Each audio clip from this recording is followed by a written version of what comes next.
তো হাই friends, job and ডিফেন্সৰ চেনেলটোলৈ তোমালোকক সকলোকে স্বাগতম জনাইছোঁ।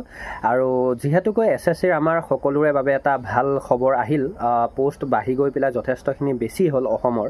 আৰু গতিকে এতিয়া আমাৰ কাট অফ কমিব। কাট অফ কিয় কমিব এই প্ৰশ্নটো বহুতে সুধি আছিলে, বা কি কাৰণে কমিব বা কিমান কমিব এই প্ৰশ্নটো বহুতে সুধি আছিল।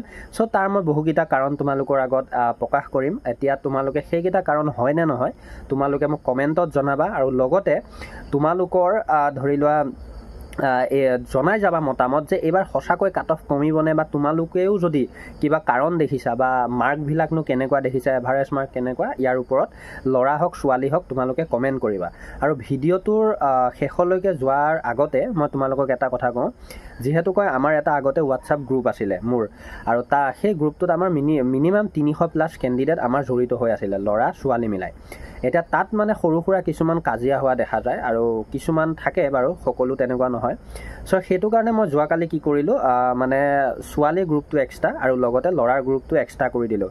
যদি তোমালোকে মোৰ ভিডিঅ'টো ছোৱালীসকলে চাই আছা তেতিয়াহ'লে মোৰ লিংক থাকিব হোৱাটছআপ গ্ৰুপৰ, তাত তোমালোকে জইন হ'ব পাৰিবা। আৰু ল'ৰাসকলেও যদি গ্ৰুপত এড হ'ম বুলি ভাবা তেতিয়াহ'লে লিংক থাকিব, তোমালোকে হোৱাটছআপ গ্ৰুপটোত এড হ'ব পাৰিবা, আৰু বিভিন্ন তাতে তোমালোকে ডিছকাশ্যন কৰিব পাৰিবা। গতিকে এতিয়া মই ভিডিঅ'টোৰ মাজলৈ গৈছোঁ। চোৱা, কাট অফ কিয় কমিব। প্ৰথম কথাটো হ'ল, আমি যেতিয়া যোৱা বছৰলৈ লক্ষ্য যদি কৰোঁ আমাৰ ভেকেঞ্চিখিনিৰ ওপৰত, তেতিয়াহ'লে আমাৰ ল'ৰা আৰু ছোৱালী মিলি একদম অসমত যদি ক'বলৈ যাওঁ 3000+ ভেকেঞ্চি আমাৰ আছিলে। আৰু তাৰে যথেষ্টখিনি আমাৰ ছোৱালীৰ বাবে কমো আছিল, আৰু ল'ৰাৰ বাবেও যথেষ্টখিনি কম বুলিয়ে ক'ব লাগিব প্ৰতিটো কাষ্টৰ। যদিও বা আমাৰ ল'ৰা মানুহৰ ধৰি লোৱা ভালেমানখিনিয়ে আছিলে, কিন্তু তথাপিও এই বছৰলৈ চালে আমাৰ যথেষ্টখিনি কম। কিন্তু এই বছৰ আমাৰ প্ৰথমতে আহি গ'ল 39,000 পোষ্ট। তেতিয়াই আমাৰ বহুখিনি আছিলে বুলি, যোৱাবাৰতকৈ তেতিয়া অলপ কম আছিল বাৰু, কিন্তু যথেষ্টখিনি আছিল বুলিয়ে ক'ব পাৰি, যিহেতুকৈ আমাৰ 3খন ডিষ্ট্ৰিক্ট হৈছিল। তো তাৰ তুলনাত এতিয়া আৰু অলপ বাঢ়ি গ'ল, আৰু অলপ নহয় যথেষ্টখিনি বাঢ়ি গ'ল। আৰু বাঢ়ি গৈ পেলাই এতিয়া আমাৰ অসমত টোটেল পোষ্টটোৱে হ'লগৈ ল'ৰা মানুহৰ 5000+, আৰু ছোৱালী মানুহৰো যথেষ্টখিনি ভাল পোষ্ট হ'ল। গতিকে এতিয়া যদি মই চাবলৈ যাওঁ কাৰণকেইটা মই তোমালোকক কৈ আছোঁ শুনা। যিহেতুকৈ আজি আমাৰ কেইদিনমানৰ আগত আমাৰ এটা RTI লগোৱা গৈছিলে, ল'ৰা এজনে, মই ভিডিঅ'টোত অলৰেডি কৈছিলোঁ আগতে। তো সেই RTIটোত আমাৰ ৰিপ্লাই আহিছিলে যে অসমত এতিয়া 80,000+হে আমাৰ ধৰি লোৱা এক্সাম দিছিল বা আমাৰ কম্পিটিশ্যনৰ বাবে এভেইলেবল আছে। গতিকে যদি সেই কথাটো 110% সত্য হয় বুলি আমি যদি মানো, তেতিয়াহ'লে আমি জল পটকৈ আমি স্পষ্ট হৈ গৈছোঁ যে এইবাৰ আমাৰ কাট অফ কেনেকুৱা থাকিব। প্ৰথম কথাটো হ'ল, আমাৰ প্ৰথমতে কম্পিটিশ্যন অলৰেডি বহুখিনি কমি গ'ল। কাৰণ কিয়, ফৰ্ম ৰিজেক্টৰ সংখ্যা বেছি, তাৰপিছত আমাৰ এটেণ্ডেঞ্চৰ সংখ্যা কম। গতিকে মানে কি, তাতেতো বহুখিনি কমি গ'ল, যিহেতুকৈ আমাৰ হায়াৰ ছেকেণ্ডেৰী পৰীক্ষা চলি আছিলে। গতিকে বহুখিনি কমি গ'ল, আৰু তাৰ বাদেও এভাৰেজ মাৰ্কৰ সংখ্যাও কম। আৰু লগতে কি হৈছে, তোমাৰ কুৱেশ্যনৰ পেটাৰ্ণটো বহুখিনি টান থকাৰ বাবে এইবাৰ বহু মানে ভাল কেণ্ডিডেটৰ মাৰ্কবিলাক কমা দেখা গৈছে, আৰু বহুত যোৱা বছৰ ফাইনেল মেৰিট আউট হোৱা কেণ্ডিডেটৰ ফৰ্ম ৰিজেক্ট হোৱা দেখা গৈছে। গতিকে সেইবিলাকতো কাৰণ আছেই। তাৰ বাবদ এতিয়া কি হ'ব, তোমালোকে এইটো একদম মানে নৰ্মেল কথা। কাৰণ চোৱা, যোৱা বছৰ আমাৰ যিমানখিনি পোষ্ট আছিলে তাৰ এগেইনষ্টত আমাৰ 8টাকৈ মাতি যিমানখিনি টোটেল কেণ্ডিডেট গৈছিলে, এইবাৰ কিন্তু আমাৰ টোটেল যদি চাবলৈ যাওঁ, টোটেল আমাৰ 40,000+, মানে 5,000ও যদি আমি ধৰোঁ ল'ৰা মানুহৰ যদি আমি 5,000 ভেকেঞ্চি ধৰোঁ, তো 5,000ৰ এগেইনষ্টত 8টাকৈ গ'লে 8 × 5 = 40, মানে 40,000 আমাৰ ল'ৰাই কিন্তু ফিজিকেল মেডিকেল দিব যাব।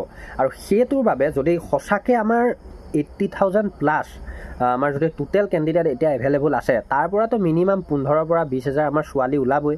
15,000-20,000 নোলালেও 10,000টো ছোৱালী ওলাব। গতিকে আমি যদি 80,000ৰ পৰা মাত্ৰ 70,000 ল'ৰা বুলি ধৰোঁ, তেতিয়াহ'লে আমাৰ কি হ'ব, সেই 70,000ৰ পৰা কিন্তু মাত্ৰ 40,000ক কাটিবলৈ হ'লে 30,000কহে, মানে 40,000ক নিবলৈ হ'লে 30,000কহে কাটিব লগা হ'ব কম্পিটিশ্যনৰ বাবে। আৰু সেই 30,000ক কাটিবলৈ কিন্তু মোৰ মতে বেছি কাট অফ নুঠে।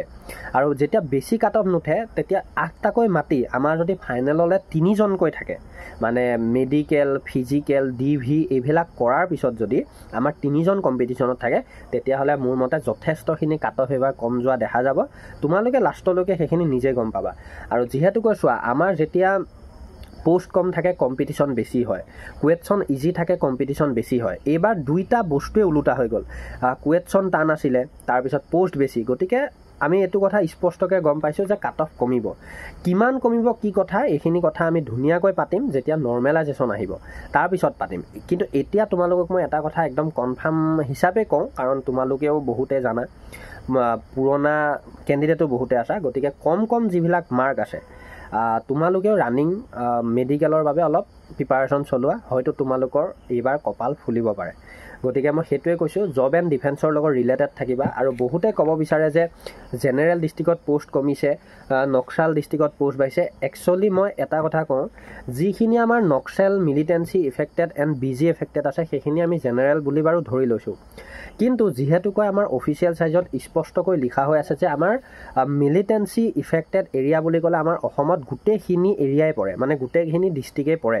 গতিকে আমি এই ৩,৮৯৯টা যে আমাৰ মিলিটেঞ্চি এফেক্টেডত আছে, গতিকে এইখিনি বেনিফিট আমি সকলোৱে পাম। মানে কি, ইয়াতে আমি সকলোৱে চাকৰি পাম, মানে যিমানখিনি ৫,০০০+ যে ভেকেঞ্চি ল'ৰাৰ কাৰণে আছে, আমি গোটেইখিনি ইয়াতে জব পাম। গতিকে মোৰো ভাল লাগিছে, আৰু তোমালোকৰো কি লাগিছে মই নাজানো। কিন্তু কথা হ'ল, তোমালোকে কম মাৰ্ক থকাবিলাকেও মন ভাঙিব নালাগে, কাৰণ সেইটোৰে বেনিফিট এইবাৰ পাবা। গতিকে জড়িত থাকাচোন লাষ্টলৈকে, কি হয় চোৱা, নৰ্মেলাইজেশ্যনো আহিব দিয়া, তেতিয়ালৈকেতো নিশ্চয় নিজে গমেই পাবা। গতিকে জড়িত থাকা মোৰ লগতো, আৰু আমি বিভিন্ন কথা পাতি যাম, মেডিকেল, ফিজিকেল কেতিয়ালৈ হ'ব, কি কথা, এইবিলাকৰ ওপৰতো আমি পাতি যাম। চ' ধন্যবাদ, ল'ৰা ছোৱালী সমানে জড়িত থাকিবা। আৰু লগতে পাৰিলে মোৰ ইনষ্টাগ্ৰামতো তোমালোকে মেছেজ দিব পাৰিবা, মোৰ লিংক থাকিব তলত। ধন্যবাদ, জয় আই অসম।